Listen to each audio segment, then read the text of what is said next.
and one additional ingredient, whose importance to the mix as a necessary solidifying factor is and always will be the inclusion of God, as you both understand Him at this stage of your lives. The sacrament of marriage, this chosen moment in time during which you stand before me, this ceremony is not called holy matrimony without good reason. The recognition of God is critical to the mix of all the ingredients it's taken to begin the pour of the foundation. All the forms have been set.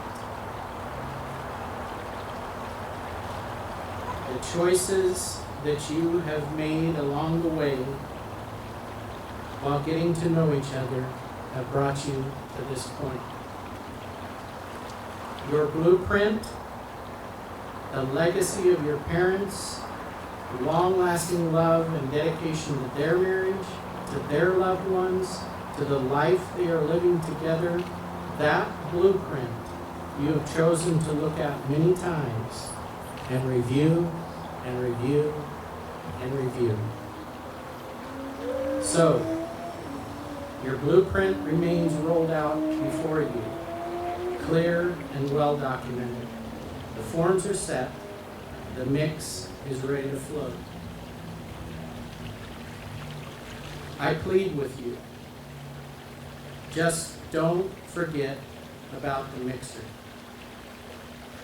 Along with the myriad of choices you've made together, leading you both up to this moment, as you understand Him, choose to include Him, that all-important ingredient, in this, your foundation pour. Without this ingredient, the mix may be too watery. When dry, it may crack and begin to crumble. Worse, it may completely collapse, and everything built upon it will fall to the ground, the result of which would be many broken hearts and wounded lives. Always, always include God in your precious lives and your cherished marriage. Personally, I look forward to observing the finished work being performed on this deeply dug and thickly poured foundation marriage between the two of you very specially created young people. I further look forward to years of watching the magnificent structure being built as you embark upon your life together.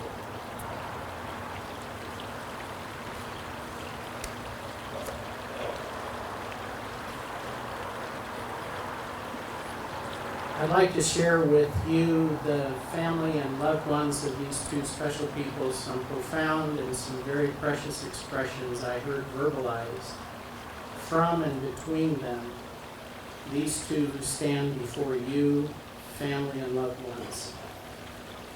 As I questioned them regarding the hows and the whys for their reasoning process that has brought them to this moment. I'll try to make it brief. From the start, they met at Target as co-employees. Nick was a security officer, Erika was a cashier. Right? Yep. After meeting, they both thought that the other was too pretty / too handsome to pursue an opportunity to be together. Well, obviously that was 4 years ago, and now is now. Something changed. Choices were made. They agree that it's amazing, after some challenges in life, both separately and during their courtship, that they came to the absolute, unquestionable point of remaining together. Experiences and time have kept us together, says Nick. We didn't really consciously choose each other, but we did consciously choose to remain together at the most critical time in our relationship.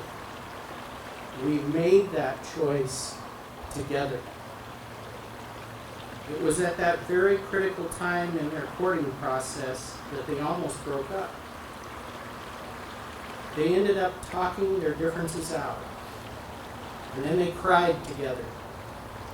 And then they talked some more. And then they cried some more.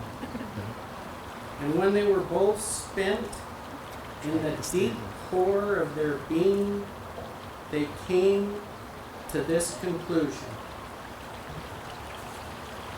Either we end it now, or we remain together for the rest of our lives.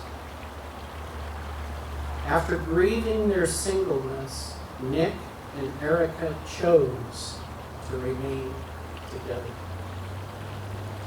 How mature and how awesome was and is that?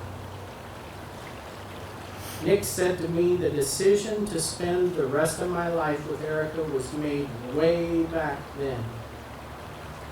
I, for one, believe him. They both shared this. The wedding is not for us. We were going to be together no matter what. The wedding, though, is about uniting two families together. Again, what could be more thoughtful than that expression of love and respect each has for the other's loved ones? Nick said to me, happiness is a choice. You can choose to start your day over again anytime. He has shared that truism with Erika. And as a matter of fact, I witnessed Erika put that choice into practice last week, just a couple days ago. Erika says, Nick has brought a lot of calm into my life.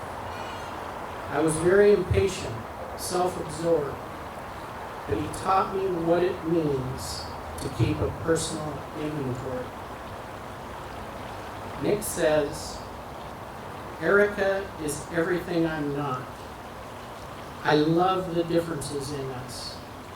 I wouldn't want to be married to just another me. Erika restores balance in my life. Erika is the bubbles in my soda water. The liquid might be sweet, but without the bubbles, my life would be pretty flat.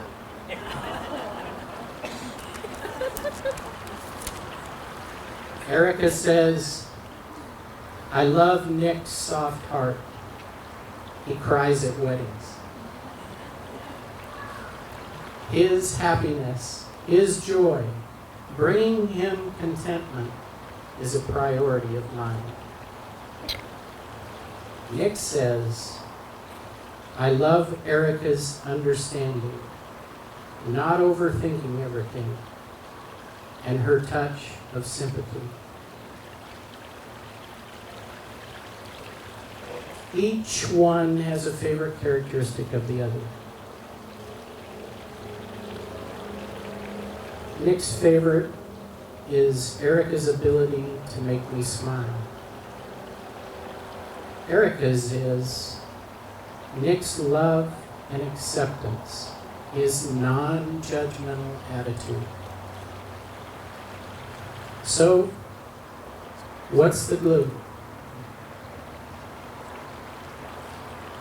Nick said, our changes of attitudes and ideas and the way we present all of that to each other. Erika said, we're always working on ourselves to become better for each other.